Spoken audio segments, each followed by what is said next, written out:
जय श्री गणेश दोस्तों। हमारी आज की कहानी का नाम है गुरूर। कहानी अच्छी लगे तो प्लीज चैनल को सब्सक्राइब कर लीजिएगा। अब शुरू करते हैं कहानी।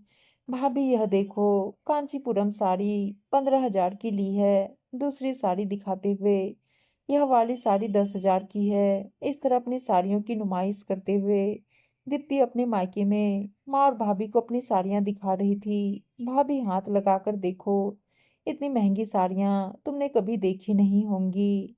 मम्मी तुम्हारे दामाद जी कहते हैं खूबसूरत साड़ी पहनने के लिए ही तुम बनी हो। इतनी सुंदर साड़ी पहनने के लिए एक खूबसूरत औरत चाहिए। इसलिए दीपांकर कभी भी सस्ती भद्दी साड़ी मेरे लिए नहीं खरीदते हैं। अप्रत्यक्ष अपनी खूबसूरती की चर्चा खुद ही करती रही। सुहाना ननद की साड़ियां देखकर बहुत खुश हो रही थी, क्योंकि सचमुच उसे इन सब साड़ियों के नाम मालूम नहीं थे। दीदी इस साड़ी को क्या कहते हैं? उसने एक साड़ी देखते हुए पूछा। दीप्ति ने तुरंत हाथ से झटकते हुए साड़ी ले ली। तुम यह सब जानकर क्या करोगी, क्योंकि तुमको तो खरीदना है नहीं। यह सब हाई क्लास फैमिली की लेडीज ही पहनती है। इन सब साड़ियों के बारे में जानकर बेकार में तुम माँ और भैया से साड़ी लेने की जिद करोगी। वह लोग भी सोचेंगे कि दीप्ति ने भाभी को सुंदर सुंदर साड़ियां दिखाकर आदत खराब कर दी। इसलिए तुम्हें साड़ियों के नाम जानने की कोई जरूरत नहीं। सुहाना का पति जैसे भी कपड़े लाकर देता, वह बिना कुछ तर्क किए खुशी खुशी पहन लेती। उसने कभी कोई जिद नहीं की कि उसे ऐसी वैसी महंगी साड़ी चाहिए। सुहाना की एक खासियत थी, वह चाहे कितने ही कम दाम की साड़ी क्यों ना पहन ले, लेकिन उसका पहनने का ढंग बहुत अच्छा था। ऐसा लगता था कि सुहाना के बदन से लिपटकर उस साड़ी की कीमत बढ़ गई है। सुहाना पता नहीं किस मिट्टी की बनी थी। उसे किसी के सामान को देखकर न कभी जलन और न ही दुख होता, बल्कि सबकी खुशियां देखकर उसका अंतर्मन खुशियों के हिलोरे खाने लगता। सुहाना अच्छे खासे खाते पीते मध्य वर्गीय परिवार की लड़की थी, लेकिन उसका विवाह निम्न वर्गीय परिवार में हुआ। इसी परिवार की बेटी दीप्ति का विवाह रंजन के साथ हुआ, जो बिजनेसमैन थे। विवाह के उपरांत दीप्ति के पैर जमीन पर नहीं पड़ रहे थे। सभी के सामने ढोल बजा बजा कर अपनी अमीरी के किस्से सुनाती रहती। सुहाना ने कभी अपने मायके की डींगे नहीं हाँकी। उसका मानना है कि मायका कितना भी अमीर क्यों ना हो, लेकिन उसकी असली पहचान इसी घर से है। उसने अपने मायके में सब कुछ देखा था। धैर्य और संयम और विनम्रता उसके गहने थे, जो कभी भी उससे अलग नहीं हुए। कुछ दिन के बाद सुहाना ने एक बेटी और दीप्ति ने एक बेटा को जन्म दिया। पूरे परिवार में खुशियां ही खुशियां थी। 7-8 माह के बाद दीप्ति माँ के घर आई। बेटा होने के बाद उसके नखरे ही अलग थे। सुहाना की बेटी बहुत प्यारी गोल मटोल सी थी, जिसे देखते ही किसी का मन उसे गोद में लेने के लिए मचल उठता। वहीं दीप्ति का बेटा दुबला पतला सारा दिन रोता रहता। एक दिन सुहाना अपनी बेटी गोलू को सरसों तेल से मालिश कर रही थी। इसके बाद उसने दीप्ति के डिम्पू की भी मालिश की। दीप्ति यह देखकर भाभी के ऊपर भड़क गई। अरे तुमने यह क्या किया? मैंने अपने डिम्पू को सरसों के तेल से कभी मालिश नहीं की। तुरंत जाकर एक ब्रांडेड तेल लाकर दिखाने लगी। हम इस तेल से मालिश करते हैं।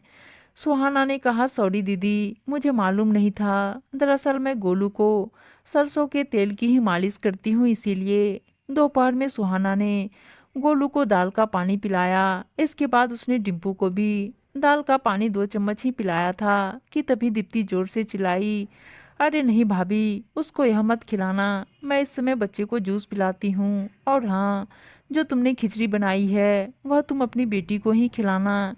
मैं तो डिम्पू को रेडीमेड बना हुआ खाना ही खिलाती हूँ। माँ बोली, सुहाना जो बच्चे को खिलाती है वही सब बच्चों को खिलाना चाहिए। इससे बच्चे स्वस्थ रहते हैं, विकास भी खूब होता है।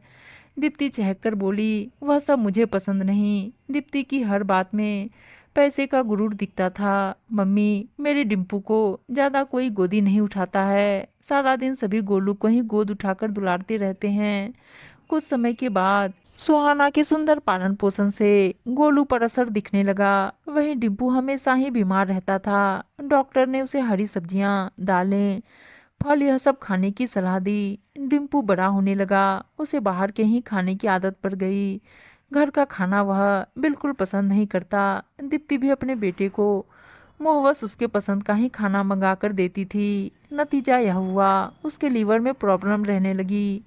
बड़ी बड़ी बातें बनाना दीप्ति का काम था। अगर सुहाना अपनी कोई राय रखती तो उसे तुरंत छिड़क कर बोलती, तुम्हें तो कोई आइडिया ही नहीं है, यह सब बड़े घराने की बातें हैं। एक बार माँ ने दीप्ति को समझाया कि अपनी भाभी के साथ बेरुखी से बात ना किया करें, वह भी बहुत अच्छे खानदान की बेटी है।